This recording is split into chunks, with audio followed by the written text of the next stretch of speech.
안녕하세요. 저는 인문학을 요리하는 남자, 인문학 셰프 셰보미입니다. 우리 앞선 세미나에서 칸트께서 도덕의 형식과 도덕의 형식인 보편화 가능성과 예술의 형식인 무관심성에 대해서 예를 들면서 안내를 해주셨습니다. 자, 그러면 칸트 선생님, 그렇다면 도덕과 예술의 형식 사이에는 어떤 공동분모가 있습니까? 그 두 형식 사이에는 어떤 유사성, 서로 통하는 측면이 있습니까? 이렇게 여쭈어 보았습니다. 자, 그러니 칸트께서 물론 예술의 형식 중 하나는 무관심성입니다. 그리고 도덕의 형식은 보편화 가능성이라는 측면에서 차이가 있습니다. 그런데 그 각각의 형식이 공유하는 마음의 상태를 파악할 수 있어요. 자, 예술의 형식인 무관심성과 도덕의 형식인 보편화 가능성으로 진입하는 순간 인간은 사사로운 욕망이나 이해타산의 마음과 거리를 두지요. 즉, 대상 그 자체에 온전히 몰입하여 순수한 마음에 머물게 됩니다. 그래서 웅장한 자연을 경험하면서 그 자연을 자신의 목적대로 이용하여 어떤 이익을 취하겠다는 계산이 개입할 틈이 없지요. 혹은 보상이나 좋은 평판을 기대할 수 있으면 돕고 그렇지 않으면 그냥 지나쳐야지라는 그러한 동물적 경향성을 힘들지만 이겨내고 극복하고 공경에 처한 사람을 위험에서 구합니다. 결국 도덕과 예술의 형식은 어떤 행위의 결과와 무관한 순수한 마음을 확보할 수 있다는 측면에서 유사성, 공통분모를 가지고 있는 셈이지요. 바로 그 결과를 타산적으로 따지지 않는 순수한 마음을 연결고리로 하여 예술은 도덕적 옳음을 판단하는 데 기여할 수 있습니다. 자, 예술은 도덕적 옳음을 판단할 때 기여할 수 있는가? 이 물음에 대해서 칸트 선생님께서는 그렇다. 충분히 가능하다. 왜냐하면 예술의 형식은 무관심성이다. 무관심성이란 무엇인가? 감각 경험 그 자체에 몰입하여 경탄하고 감탄하는 마음이다. 그러니 그 감각 대상으로서 경험하는 그 활동에 어떠한 사사로운 욕망, 이해타산의 계산이 개입되지 않는다. 바로 순수한 마음에 머물게 된다. 마찬가지로 도덕의 형식은 보편화 가능성을 찢는데 보편화 가능성을 만족하는 도덕이라고 하는 것은 행위의 결과 이익이 올지 그렇지 않을지를 계산하지 않는다. 설령 그런 마음이 들더라도 이겨내고 극복하고 결국은 순수성을 확보한 상태에서 공경에 처한 사람을 도와준다. 그러니 결국 도덕과 예술은 결과와 무관한 순수한 마음을 확보할 수 있다는 측면에서 공통분모를 지니는 것이다. 따라서 도덕의 형식과 예술의 형식이 공유하는 그 순수성을 바탕으로 우리는 예술이 이 도덕적 옳음을 판단하는데 기여할 수 있는 것으로 우리가 결론을 내릴 수 있다. 이런 입장을 취하고 있습니다. 자, 이어서 지금까지 논의를 정리하자면 플라톤과 톨스토이 선생님의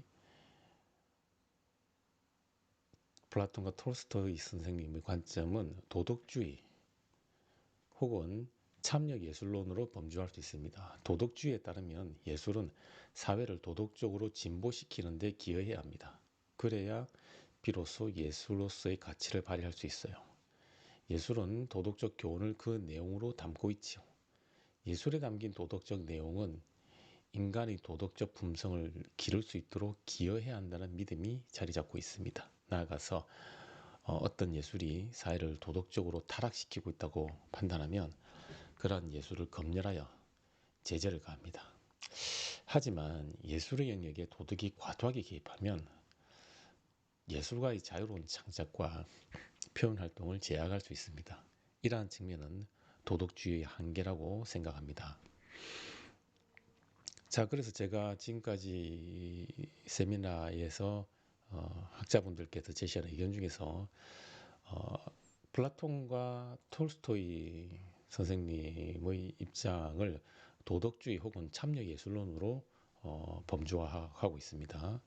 즉 도덕예술이라고 하는 것은 반드시 사회를 도덕적인 방향으로 개선시키는데 기여하는 그런 본보기, 그리고 그런 본보기가 될 수 있는 내용을 예술이 담고 있어야 된다, 이런 입장을 취하고 있습니다. 바로 톨스토이와 플라톤 선생님이 그러한 관점을 가지고 계시죠. 그래서 특히 플라톤 선생님의 경우에는 예술이 그러한 도덕적 본보기로서의 기능을 온전히 수행하지 못하면 개입하여 검열할 필요가 있다는 입장을 가지고 계시는데, 이렇게 예술 그 자체의 아름다움보다는 도덕을 우위에 두는 참여예술론 내지는 도덕주의는 일정한 한계를 가지게 됩니다. 즉 그것이 바로 도덕이라는 잣대로 지나치게 예술가의 자유로운 창작과 표현 활동을 제약할 수 있다는 것입니다. 즉 도덕주의는 어떤 예술의 사회 참여적인 성격을 굉장히 강조하는데, 이 과정에서 예술가의 고유한 독창적 상상력, 창의력, 표현력, 이런 것들을 제약할 수 있다, 그런 것이 한계로 보인다라고 제가 언급을 하고 있고요. 자, 이어서 공자와 칸트 선생님은 예술과 도덕 각각의 고유성을 일정 부분 인정합니다. 즉 공자께서는 시와 음악을 예술의 영역으로 남겨두며 예를 도덕의 영역으로 마련합니다. 그리고 칸트 선생님은 예술을 아름다움에 대해 판단하는 영역으로 설정하며 도덕을 옳음에 대해 판단하는 영역으로 남겨두지요. 자, 그럼에도 불구하고 예술과 도덕이 물과 기름처럼 질적으로 전혀 다른 것이 아니라 서로 밀접한 관련성을 지니고 있다는 입장을 취하고 있습니다. 자, 공자께서는 도덕과 마찬가지로 예술 역시 도덕적 인격을 일구고 완성하는데 일정한 영향력을 가진다고 합니다. 마찬가지로 칸트 선생님은 예술과 도덕의 형식이 공유하는 측면을 통해 인간이 순수한 마음 상태를 확보할 수 있다는 견해를 보이고 있습니다. 자, 여기서 순수한 마음 상태라는 것은 어떤 행위의 결과가 기대되는 유용성을 고려하는 것과는 무관한 동기로 볼 수 있습니다. 그래서 정리를 하자면 물론 우리가 칸트와 공자와 칸트 선생님은 예술과 도덕의 나름의 이 차이, 고유성, 이런 부분을 부정하지 않으세요. 그래서 예술과 도덕에 대해서 별개의 영역으로 설정을 해둡니다. 하지만 그럼에도 불구하고 예술과 도덕 영역 사이에는 밀접한 관련이 있다는 것입니다.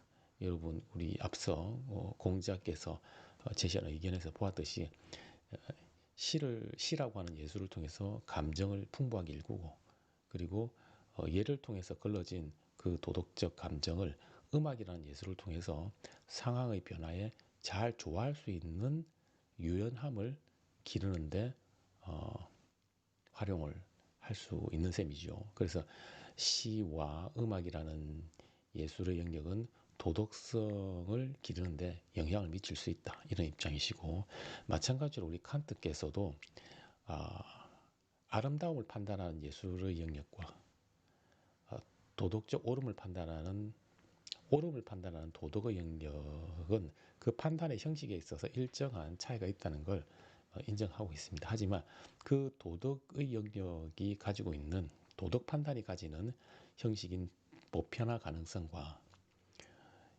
예술에 대한 아름다움을 판단하는 형식이 가지고 있는 무관심성이라고 하는 두 형식 사이에는 공통분모가 있다는 것입니다. 즉 어떠한 결과를 고려하지 않고 사사로운 이해관심을 개입시키지 않고 순수한 마음 상태로 진입하는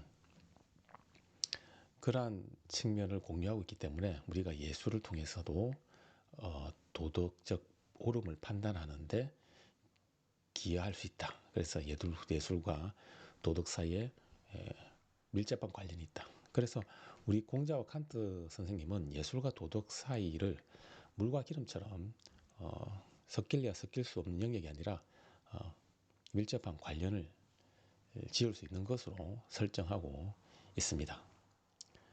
자, 이어서 와일드라고 하는 학자분이 등장합니다. 저는 도덕주의를 지향하는 플라톤과 톨스토이 선생님의 관점에 반대합니다. 예술의 목적은 오직 예술 그 자체를 위한 것입니다. 즉 예술은 사회의 도덕적 진보와 개선 따위와 같은 도구적 목적을 지니고 있지 않아요. 굳이 목적이 있다면 그러한 도구적 목적이 없는 상태가 유일한 목적일 것입니다. 그럼에도 불구하고 톨스토이 선생님이 강조하신 도덕적 공감 따위가 예술의 창작 과정에 개입하면 예술의 독창성은 심각하게 훼손될 것입니다. 자, 그래서 이 와일드라고 하시는 분은 이분은 예술이 사회의 도덕성을 향상시키는데 본보기가 되어야 된다. 어떤 교훈이 담긴 내용을 가지고 있어야 된다. 결국은 이렇게 되면은 예술이 도덕의 노예가 될 수 있다는 거예요.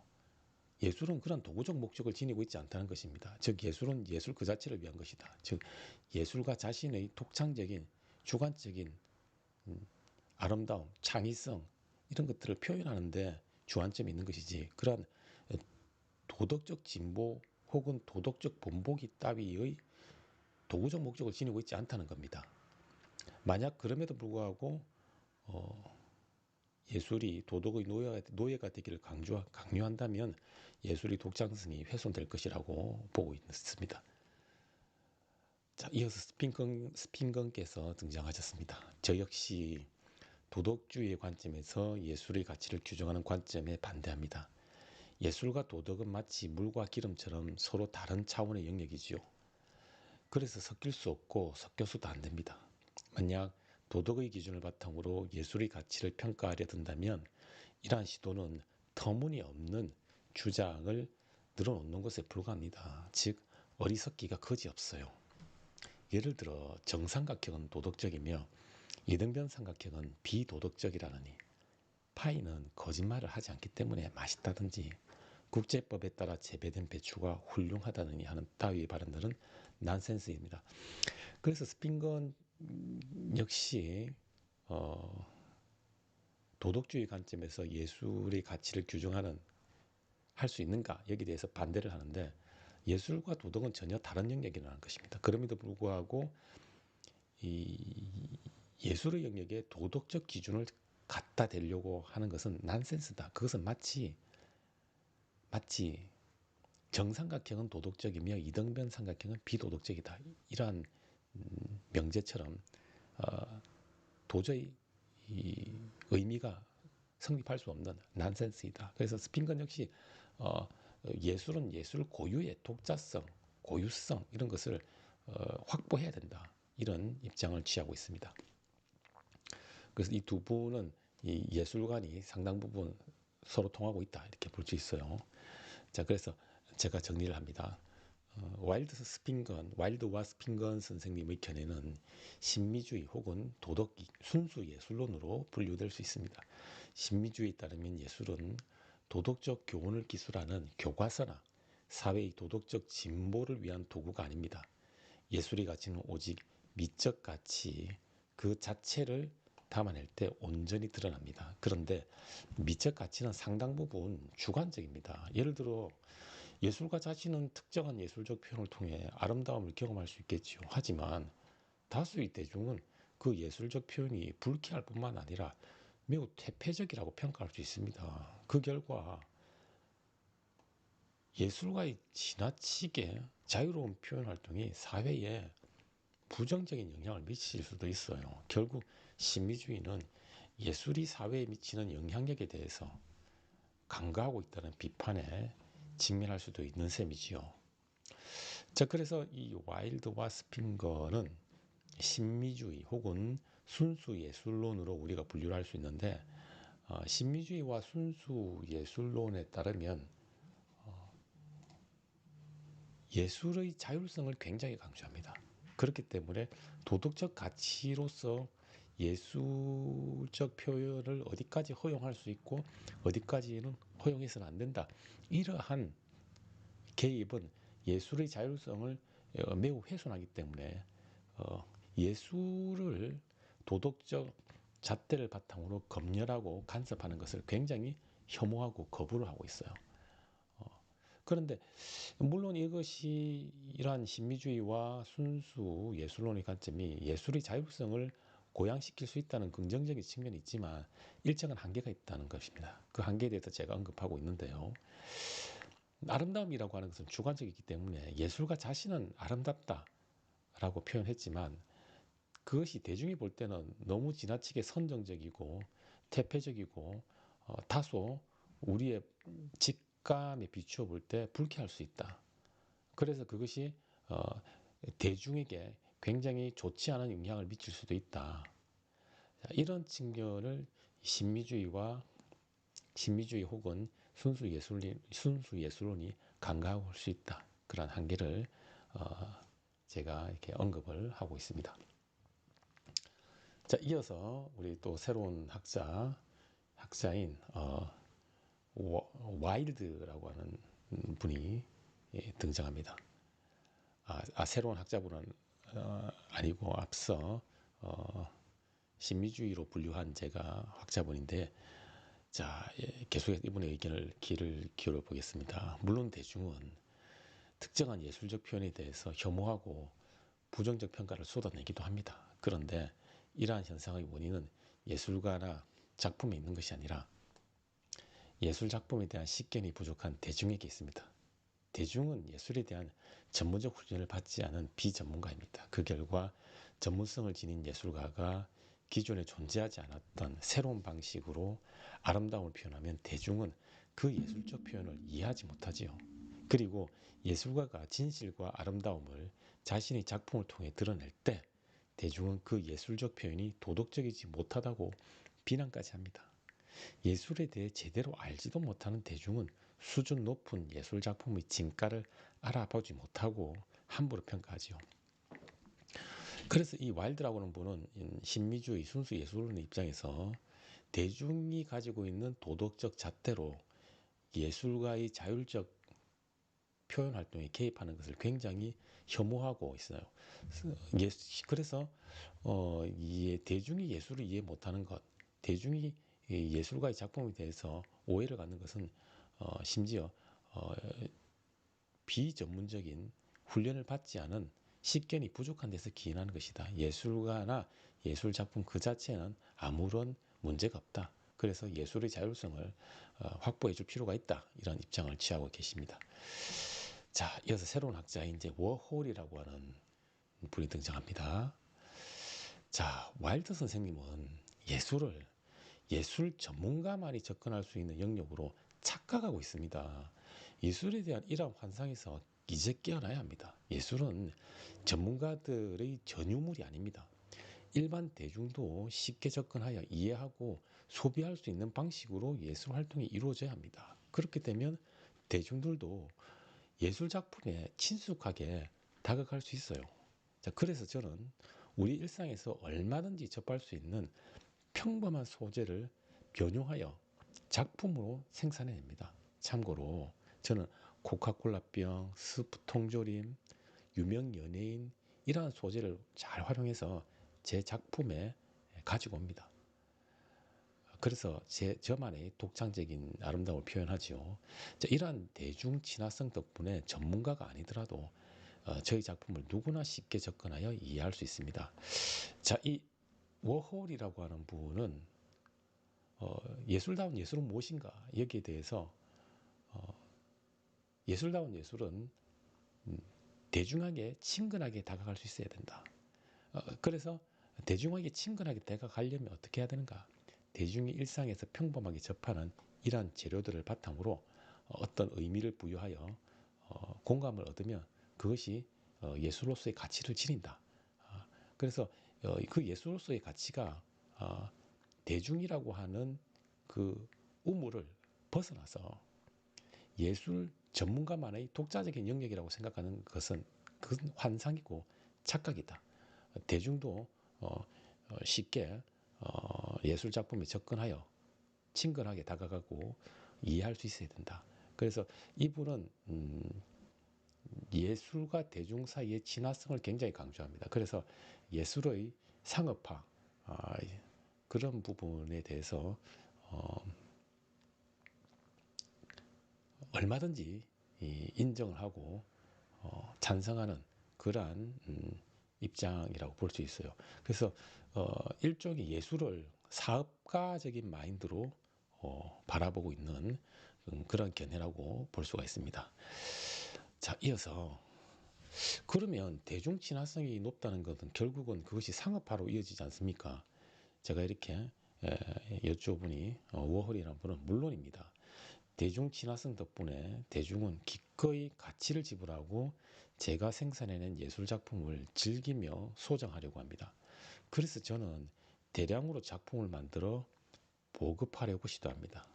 또한 저는 저희 작업실을 예술 작품을 대량으로 복제하여 생산해낼 수 있는 공장, 즉 팩토리로 강조하지요. 자, 아울러 대중이 대량으로 예술 작품을 소비해주고 있는 덕분에 저는 상당한 수익을 벌어들입니다. 이처럼 많은 수익을 창출할 수 있는 생산품이야말로 최고의 예술입니다. 결국 저는 예술 사업가인 셈이지요. 그런데 카텔란의 작품은 바나나와 테이프라는 일상의 평범한 재료를 활용하여 대중에게 친화적으로 다가가고 있어요. 특히 그가 바나나에 부여하는 상징적 의미 역시 대중의 공감을 불러일으킬 수 있는 측면이지요. 이뿐만 아니라 카텔란의 작품은 경제적 가치로까지 이어지고 있지 않습니까?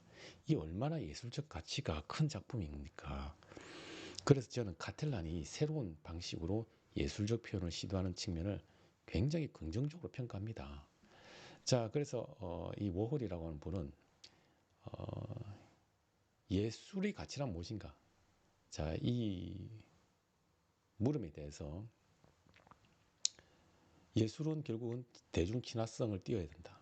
이 대중 친화성을 바탕으로 상업화로 이어져야 된다. 이 상업화를 통해서 상당한 경제적 가치를 창출하면 위대한 예술 작품으로 얼마든지 우리가 인정을 받을 수 있다는 것이다. 그럼 이러한 상업화를 통해서 경제적 수익을 얻을 수 있는 예술 가치로 가려면 그 예술 작품을 대량으로 복제해서 생산하는 그런 과정이 필요하다. 따라서 나는 나의 작업실을 일종의 공장, 팩토리로 간주한다. 이렇게 보고 있습니다. 그래서 이 워홀이라고 하는 것은 예술의 대중 친화성, 대중화와 예술의 상업화를 통해 얻을 수 있는 상당한 경제적 가치 그런 부분에 대해서 굉장히 긍정적으로 보고 있습니다. 그래서 예술이라고 하는 것, 예술에 종사하는 사람은 사업가와 비즈니스와 크게 거리가 멀지 않다 이렇게 보고 있어요. 자, 이어서 새로운 학자 벤야미라고 하는 분 등장합니다. 자, 저는 워홀의 견해에 대해서 전적으로 동의하는 건 아니고 일정 부분 동의합니다. 왜냐하면 예술의 대중화는 긍정적인 측면과 부정적인 측면을 동시에 가지고 있어요. 자, 그럼 선생님, 예술의 대중화로 인한 긍정적인 측면은 무엇입니까? 이렇게 여쭈었어요. 자, 그러니 벤야민께서 사진이나 영상 기술의 발달로 인해 예술 작품은 대량으로 생산되어 유통되고 있어요. 자, 그 덕분에 대중은 언제 어디서든 예술가의 작품을 감상하고 즐길 수 있지요. 이런 현상을 전시가치라고 합니다. 이뿐만 아니라 이제 예술적 표현은 전문적인 훈련을 받지 않아도 이해할 수 있는 방식으로 대중에게 다가갑니다. 그래서 대중도 예술 작품에 대해 평가할 수 있는 기회를 확보할 수 있게 됩니다. 반면 예술을 전문가 고유 영역으로만 설정하면 대중은 예술 작품을 이해할 수 없습니다. 그리고 우리 사회는 위대한 특정 예술가의 작품이라는 이유만으로 무조건 숭배하는 경향을 보이지요. 즉 묻지도 따지지도 않고 그저 떠받듭니다. 그런데 예술이 대중 친화적인 방식으로 변하면서 이제는 대중도 작품을 이해하고 비판적으로 평가할 수 있어요. 즉 이제 대중은 묻지도 따지지도 않고 맹목적으로 숭배하는 태도에서 벗어나 한마디 예술에 대해서 한마디 정도 할 수 있습니다. 결국 예술에 대한 숭배 가치가 낮아진 측면 역시 대중화로 인한 긍정적인 효과인 셈이지요. 자, 그래서 이 앞서 우리가 살펴본 워홀의 경우는 예술의 대중화, 상업화에 대해서 굉장히 찬성하는 입장인데 벤야민이라고 하는 부분은 전적으로 찬성하지는 않는다는 거예요. 그럼에도 불구하고 긍정적인 측면이 물론 있다는 겁니다. 먼저 예술의 대중화로 인한 긍정적 측면이 무엇인가 여기에 대해서 이분은 예술이 대중에게 친화적인 방식으로 다가간다는 겁니다. 그것을 가능하게 하는 것이 바로 기술입니다. 기술. 이 기술 덕분에 어떠한 예술 작품을 우리가 대량으로 생산하고 유통을 할 수 있는 그런 시스템을 마련했다는 것이죠. 그 결과 대중은 언제 어디서나 특정 예술가의 작품을 감상하고 즐기게 됩니다. 자, 즉 전시 가치가 높아졌다는 겁니다. 이것이 바로 예술의 대중화로 인한 긍정적 측면이고요. 그리고 또 다른 긍정적 측면이 있는데 바로 맹목적으로 어떤 예술 작품을 숭배하는 그러한 경향에서 상당 부분 자유로워졌다는 거예요. 맹목적으로 어떠한 대상을 숭배하는 것, 그것을 바로 이제 숭배 가치라고 합니다. 숭배 가치라고 하는데 문제는 어떤 대상을 맹목적으로 숭배한다는데 문제가 있다는 거예요. 그 예술 작품에 대해서 제대로 이해하지도 못하면서 그리고 온전히 평가하지도 않으면서 그런 비판적 성찰의 과정 없이 그저 유명한 예술가가 생산해낸 표현한 작품이라고 하면 그저 숭배하고 떠받들고 따르는 것, 이러한 맹목적 숭배 가치로부터 자유로워졌다는 거예요. 왜냐하면 대중에게 이해할 수 있는 방식으로 굉장히 친근하게 다가가는 그러한 방향으로 예술의 흐름이 변화되면서 맹목적인 숭배 가치로부터 자유로워졌다. 이런 측면 역시 우리가 예술의 대중화로 인한 장점이다. 이렇게 볼 수가 있습니다. 그래서 제가 그러면 선생님 예술의 대중화로 인한 긍정적 효과 두 가지는 전시 가치가 상승했다는 것과 맹목적으로 그 작품을 숭배하는 맹목적인 숭배 가치는 낮아지는 것으로 우리가 볼 수 있겠군요. 자, 그렇다면 예술의 대중화로 인한 부정적인 측면은 무엇입니까? 이렇게 여쭈었습니다.